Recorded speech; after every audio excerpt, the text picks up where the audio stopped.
ചില പ്രശ്നം എന്ന് പറഞ്ഞ പോലെ ഇന്നത്തെ സുവിശേഷത്തില് ഈശോയും ശിഷ്യന്മാരും തനിച്ച് വീട്ടിലായിരിക്കുമ്പോൾ ഈ ശിഷ്യന്മാർ വന്നിട്ട് ഈശോയോട് പറയുകയാണ്, കർത്താവെ ഈ ഉപമകളൊക്കെ ഞങ്ങൾക്ക് വിശദീകരിച്ചു തരണം.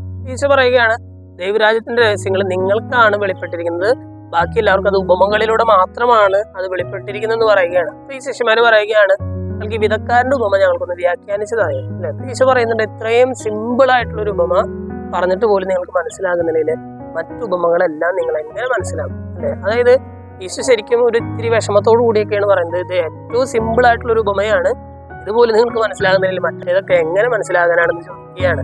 എന്നിട്ട് ഈശോ ചെയ്യുന്നൊരു കാര്യം ഈ ഉപമ വിശദീകരിച്ചു കൊടുക്കുകയാണ് അല്ലെ. അതായത് ഒട്ടും മനസ്സിലാകാത്ത ഒരു കുട്ടിക്ക് പോലും പറഞ്ഞു കൊടുത്ത് അവനെ പഠിപ്പിക്കുന്ന ഒരു അധ്യാപകന്റെ മനസ്സാണ് ഇന്നത്തെ സുവിശേഷത്തിൽ ഈശോയ്ക്ക്.